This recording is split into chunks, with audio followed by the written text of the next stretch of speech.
Hi, today's podcast is just me because I want to talk about why children are so impressionable. I get a lot of questions about parenting and classroom management. And so I thought it would be perfect to give you this really important missing chunk of information. And I'm going to read it just so it comes out exactly the right information. Children are highly suggestible, malleable, and impressionable. They mold to their surroundings in ways that last for life. I'm going to explain 3 biological reasons why children are shaped by their environment more than we realize. I'll call them the 3 M's: motivation, mirror neurons, and myelin. You may think genes are responsible for a child's habit. That view is popular today because genetics can be measured by new tools, but the influences in a child's environment cannot easily be measured. In our rush to credit genes, we ignore the way our children are being molded by whatever they're exposed to. The bottom line is that immediate rewards are highly motivating, and rewards pave neural pathways that motivate us to seek more of whatever triggered them. So a child gets wired to repeat whatever behavior got rewarded in its environment. They learn not from the fancy talk we offer them, but from the reward structure we actually surround them with. If we want the best for our kids, we must monitor their reward structure realistically and reward behaviors that serve them in the long run consistently. Now let's see why a young brain is so impressionable. First, motivation. Our brain is motivated by rewards. You don't think that consciously, and you may even insist that it's wrong to focus on rewards. But we have to look at rewards from a child's perspective to understand reward learning. Dopamine is released when you meet a need. It feels great, and it paves a neural pathway that helps you get more of whatever met your need. Once your physical needs are met, social needs are the path to dopamine. You are highly motivated to repeat behaviors that met a social need in your past because dopamine wired you to expect a good feeling from that. Attention is a reward. Recognition is a reward. Anything that makes you cool is a reward. This doesn't necessarily mean a child wasn't getting enough attention, because the brain habituates to rewards that it has, so it seeks new and improved rewards all the time to spark more dopamine. You may say you're motivated by higher values rather than rewards, but saying that brought social rewards in your past. Underneath the verbal part of your brain is the limbic brain that controls your dopamine. It is motivated to repeat whatever got rewarded in your past. Our ancestors survived because dopamine was released when they found food and wired in the behaviors that led to food.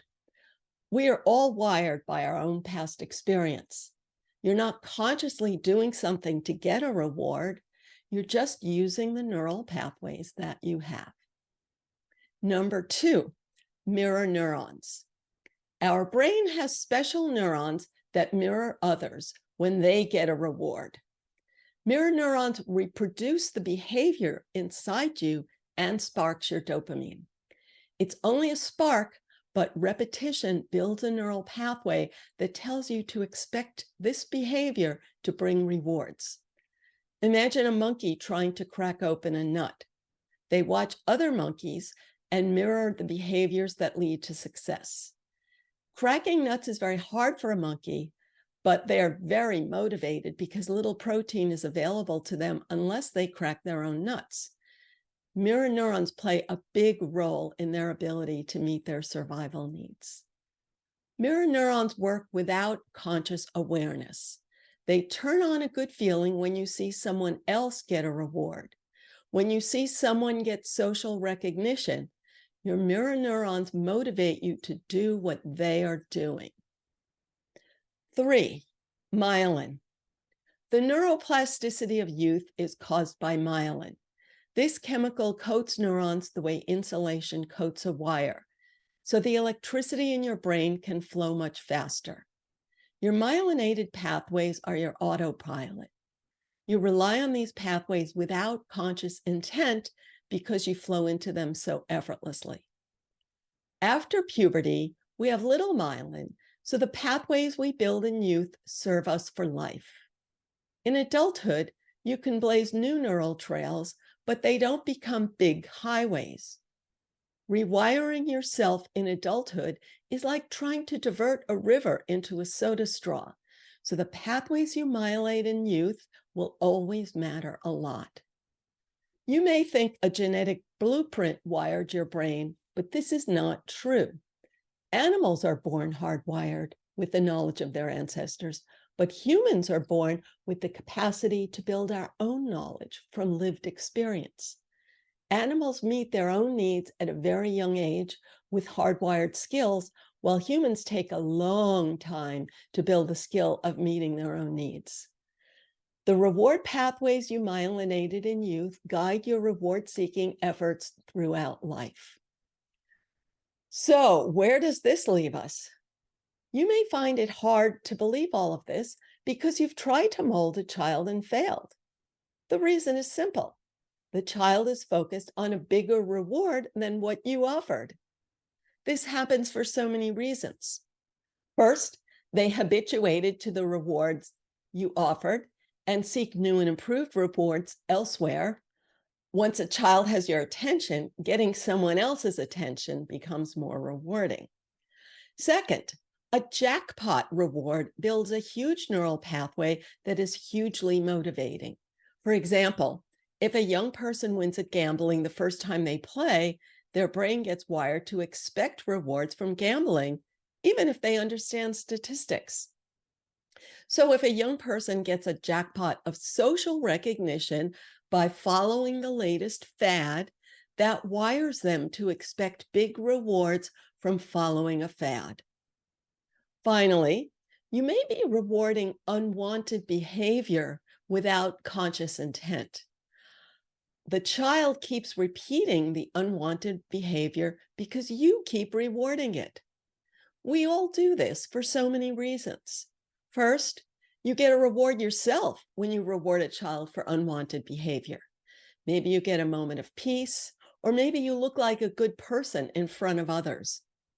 Second, you reward the unwanted behavior of a child because you don't realize that your attention is so rewarding.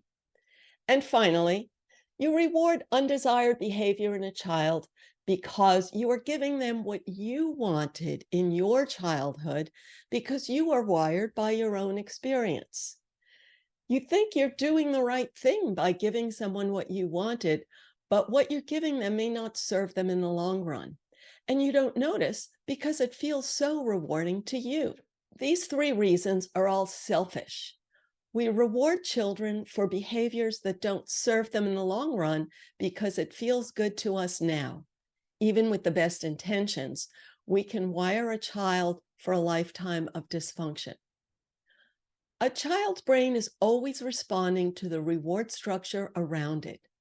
A child doesn't have the cognitive capacity to create its own reward structure, so they rely on us to reward behaviors that will serve their long-term well-being. You can only do that if you learn to consciously notice which behaviors are being rewarded and choose the right behaviors.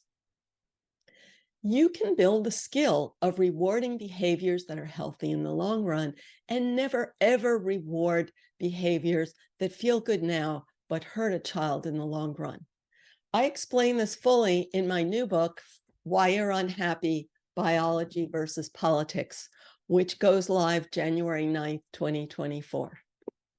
I look forward to talking with you and your concerns about the impressionability of children. Bye-bye. Thanks for listening.